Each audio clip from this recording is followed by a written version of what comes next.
Question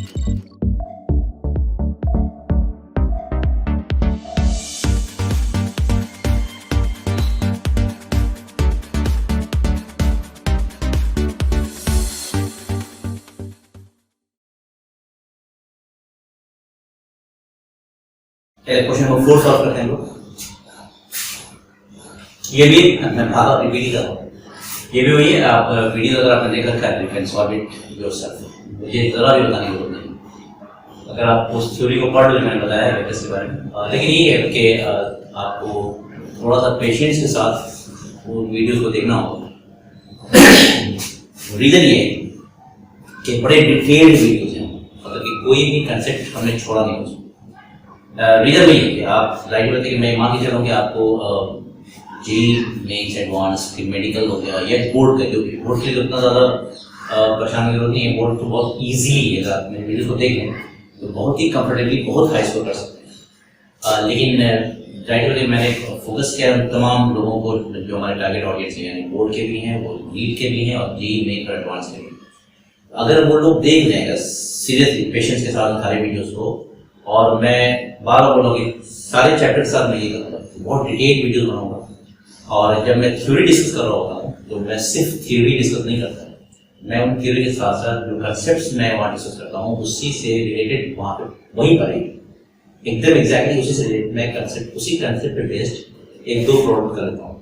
तो एक बहुत ही स्ट्रॉन्ग फाउंडेशन आपका डेवलप रहता है। उससे फायदा क्या होता है कि आप इजीली कनेक्ट कर लेते हो कि अच्छा ये कंसेप्ट है और इस पे इस तरह की प्रॉब्लम पूछी जाती है।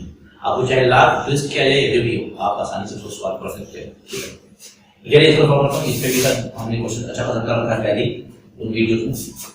तो स्टार्ट करते हैं। क्वेश्चन देखिए क्या है, क्या कहते हैं कि let a equal to this vector and b equal to this one, then find the magnitudes of vector a, इसका मैग्नीट्यूड निकालना है, फिर वेक्टर b का निकालना है, फिर उनके सम का मैग्नीट्यूड निकालना है, a प्लस b का मैग्नीट्यूड, और फिर a माइनस b का मैग्नीट्यूड निकालना है। ठीक है, इट्स क्वाइट इजी, बहुत इजी है।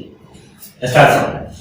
हमारे पास जो गिवन कुछ वेक्टर है वो क्या है, a दे रखा है तो 4i plus 3j cap and b vector is 3i plus 4j cap. These are the vectors given, यानी ये दोनों वेक्टर्स आपको दिए हुए हैं, राइट। फर्स्ट पार्ट में पूछा है कि फाइंड दी मैग्नीट्यूड सभी का निकालना है, यानी चारों जो पार्ट में सबका मैग्नीट्यूड ही निकालना है। तो फर्स्ट पार्ट में a का मैग्नीट्यूड, फिर b का मैग्नीट्यूड, फिर a प्लस b का मैग्नीट्यूड, फिर a माइनस b का मैग्नीट्यूड, ये चार क्वेश्चंस हैं। चलिए स्टार्ट करता हूं। फर्स्ट में मुझे निकालना है a का मैग्नीट्यूड, ये वेक्टर a है, इसका मैग्नीट्यूड निकालने के लिए इसको ऐसे लिखते हैं, है ना, मॉडल साइन का अंदर लीजिए या सिंपली a कोई दिक्कत नहीं, आप ऐसे लिखिए this is also equal to a। मैंने बता रखा उसमें डिस्कस किया कि वेक्टर्स के मैग्नीट्यूड लिखने का दो तरीका है, तो सिंपली अल्फाबेट विदाउट एरो, या अगर अल्फाबेट पे आपने एरो दे रखा है तो फिर मॉडल साइन के अंदर लिखिए, तो ये मैग्नीट्यूड ही बताता है। क्लियर है? अच्छा, यूनिट वेक्टर सेक्टर में जब कोई वेक्टर लिखा जाता है तो उसके मैग्नीट्यूड का निकालने का तरीका क्या है, यहाँ पे क्या लिखते हैं, i के कोफिशिएंट का स्क्वायर प्लस j के कोफिशिएंट का स्क्वायर, अगर k होगा तो प्लस k के कोफिशिएंट का स्क्वायर। तो मैं यहाँ लिखा this is equal to ax square plus ay square. अगर z होगा तो मैं az स्क्वायर भी लिखूंगा, लेकिन यहाँ पे तो है ही नहीं, मैं ऐसे लिख देता हूँ फॉर्मूले के हिसाब से। ठीक है, az स्क्वायर होता है। क्लियर है? ax क्या होता है, i के साथ जो कुछ होगा वो ax होगा। a का मतलब हुआ coefficient of x component of a। ax का मतलब क्या होता है, x component of a। ay मतलब y component of a, az मतलब z कंपोनेंट ऑफ a। तो जो x कंपोनेंट होता है वो i के साथ रहता है, जो y कंपोनेंट होता है वो j के साथ रहता है, और जो z कंपोनेंट होता है वो k कैप के साथ रहता है, जो यूनिट वेक्टर से i कैप j कैप के। अब जरा देखो वैल्यू क्या होने जा रही है, अंडर रूट ax क्या है, ax मतलब पहले तो चलिए यार वेक्टर a में, और उसका x वैल्यू x कंपोनेंट, तो x कंपोनेंट मैंने बताया कि वो i के साथ रहता है, तो ax की वैल्यू जो है वो है 4, तो यहाँ लिखूंगा 4 स्क्वायर। ay कितना है, जो j के साथ होगा वो ay होगा, तो दिस इज 3 स्क्वायर। az तो 0 है, तो है ही नहीं यहाँ पे, ये कितना हो गया देखिए, 4 square is 16 plus 9, so this is root 25, इसकी वैल्यू आ गई 5 यूनिट सेंटर आ गया magnitude of a। Similarly b में b का निकालना है मैग्नीट्यूड, यहाँ पे आप वही करेंगे, अंडर रूट क्या लिखोगे आप? bx² plus by² plus pz square, अगर होगा तो है नहीं यहाँ पे सिर्फ i कंपोनेंट है और j कंपोनेंट है, zi।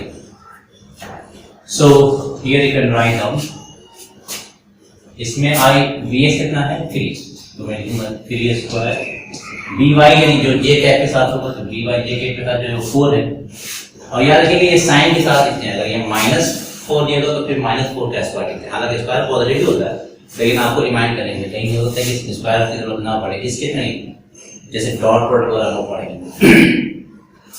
तो ये जो x y z होता है ना, ये वैल्यू साइन के साथ नहीं होती, याद रखिए x मतलब i के साथ जो भी वैल्यू होगी वो साइन, अगर -3 हो तो मुझे -3 लेना होगा, फिर उसका स्क्वायर करेंगे हम लोग। एनीवे ये वैल्यू भी आपकी 3² 9 4² 16 ये 25 आया, आंसर इज 5, इसका आंसर भी 5 आएगा। नेक्स्ट जो है वो कह रहा है कि इसका भी मैग्नीट्यूड निकालें a प्लस b का, ठीक, इसका मैग्नीट्यूड निकालना है, राइट। तो इसके लिए क्या करना होगा, यानी पहले आप निकालना क्या मैं वो लिख मुझे, यानी मुझे ये निकालना है, व्हाट इज दिस, ये तो आगे बढ़ने से पहले मुझे a प्लस b निकालना पड़ेगा ना, what is a plus b, यानी a और b का पहले मुझे एडिशन चाहिए। जरा देखो a है हमारा 4i plus 3j plus b है हमारा 3i प्लस 4j, ऐसे। अब इनको ऐड करना है, तो यूनिट वेक्टर को जब आप ऐड करोगे तो लाइन में देखिए i वाला i के साथ ऐड होता है, j वाला जो j के साथ ऐड होगा, k वाला कंपोनेंट होगा तो k के साथ ऐड होगा। तो यहाँ पर देखिए कितनी वैल्यू आ रही है, a प्लस b की जो वैल्यू आ रही है जैसे 4i प्लस 3i यानी 7i हो गया, ठीक है, plus 3j plus 4j 7j,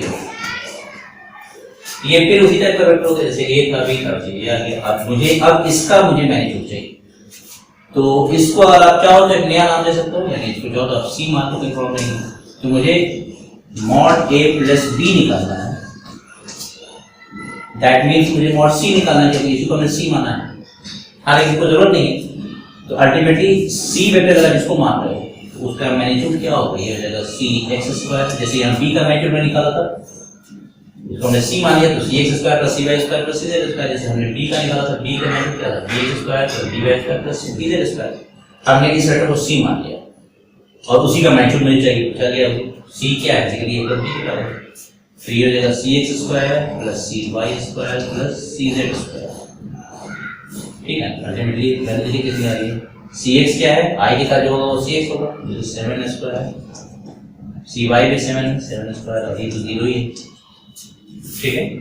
so the value is coming out to be under root कितना आ जाएगा, this is 49 plus 49 which is 98 which is 7√2, तो ये वैल्यू आ गई आपकी mod a प्लस b, ठीक है। हालांकि इस तरह से इतना इस तरह से यहाँ से लाने की जरूरत नहीं है, आप यहाँ भी सीधे कर सकते हो। मैं एक चीज बता देता हूँ, अगर किसी जगह ऐसा लिखा हुआ आ जाए under root a² plus a², तो कैलकुलेट मत कीजिए, सीधा लिखिए a√2, है ना, बहुत ही बढ़िया है, बिकॉज में होगा क्या देखो ये समझा था, अगर किसी भी जगह पर कैसा आ जाए, जैसे मान लीजिए हमने लिखा a² प्लस a², तो ये वैल्यू हो जाएगी 2a², तो 2 का रूट तो √2 भी लिखना पड़ेगा, और a² का रूट जो होगा वो a हो जाएगा, तो a बाहर कर लेंगे हम और ये हो जाएगा √2। इसी के बेसिस पे यहाँ अगर हम इसको रिपीट करें, a की जगह हमारे केस में क्या था 7² प्लस 7², तो a² प्लस a² a√2 आया, तो 7² प्लस 7² क्या आएगा अंडर रूट रहेगा, तो 7√2 ये आंसर देखिए आप, ठीक है। तो ऐसे किया तो यानी यहाँ तो हमने लेंदी कर दिया ना, पहले 49 निकाल के 98 पे ऐसा निकालना पड़ा, तो इतनी जरूरत नहीं कि आप डायरेक्ट इस तरह से कर सकते हो कि अगर ऐसा केस आ जाए a² प्लस a² तो उसका आंसर होगा a√2, इस तरह से ऐसा कभी आ जाए 3 बार कर रहे हैं a² plus a² plus a², for example ये वैल्यू कितनी होगी बताओ, जैसे 3a² ऊपर रूट, तो ये वैल्यू a आ गई और √3 ऐसे थी, ठीक है। तो स्क्वायर इजी। अब आइए डी पार्ट कर लेते हैं। डी पार्ट में क्या पूछा है, डी पार्ट में पूछा है कि a माइनस b का मैग्नीट्यूड चाहिए, देखिए find the magnitude of a minus b, right, ये वैल्यू है। तो आगे बढ़ने से पहले मुझे a माइनस b निकालना होगा, a माइनस b है क्या, चेक कर लीजिए। तो ए क्या है 4i plus 3j minus sign बता दिया हमने। अब बी बता दिए, बी क्या है 3i प्लस 4j। तो जैसे हमने i में i ऐड किया था उस तरह से i से i सब्ट्रैक्ट भी होगा। तो अगर चेक कीजिए ये 4i है माइनस 3i, तो 4i में से 3i माइनस करेंगे तो क्या बचेगा हमारे पास सिंपली i है। एंड 3j माइनस 4j कितना आएगा माइनस j, ये हो गया माइनस। ये वेक्टर हमारा आया है a माइनस b। हमने a प्लस b को c माना था, a माइनस b को भी आप एक नया नाम दे सकते हैं, सपोज d मान लिया। तो अगर इसका मैग्नीट्यूड निकालना है, मैग्नीट्यूड से निकालना मोड़े माने, तो दैट मींस इसका मैग्नीट्यूड निकालने के लिए हमने इसको d मान लिया, कोई दिक्कत नहीं। तो मॉड d क्या होगा जरा, मॉड d होगा अंडर रूट d का x स्क्वायर प्लस d का y स्क्वायर प्लस d का z स्क्वायर। अगर होता है मैं जनरल लिखा रहा हूं हर जगह ताकि आपको याद आता है बार कि z का मतलब अगर z कंपोनेंट होगा तो नहीं लिखने की जरूरत नहीं, एग्जाम में नहीं जरूरत। यहां तो मैं एक्चुअली पढ़ा रहा हूं कि इन चीजों को टच करता जाता हूं ताकि कहीं ऐसा ना कि आप भूल जाओगे यही होता है z होता है। इसलिए मैं बार बार इसे लिख रहा हूं ताकि आपको याद रहे कि जनरल वेक्टर्स में लाइन बताइए कि x component y component z component होगा, या नहीं हो तो जीरो कर दीजिए, या नहीं होगा जीरो हो जाएगा। तो अगर देखिए dx क्या है, d का x कंपोनेंट i के साथ जो कुछ होता है वो dx होता है, i के साथ यहाँ कितना है 1 है तो मैं लिखूंगा 1 स्क्वायर प्लस dy क्या है j के साथ जो नंबर होता है वो उसका y कंपोनेंट होता है। तो j के साथ यहाँ क्या है वो -1, मैं लिखूंगा -1 का स्क्वायर, क्लियर है। प्लस dz क्या है 0, ये वैल्यू आ गई 1 स्क्वायर प्लस यानी 1 प्लस 1 दैट इज √2, यानी a माइनस b का जो मैग्नीट्यूड आया है वो अंदर कितना आया आपका √2। तो हम लोग आंसर आ गया है क्या है, a का भी 5 आया था, b का भी 5 आया था, c का 7√2 आया था यहाँ और d का क्या है simply 2। This question is also done.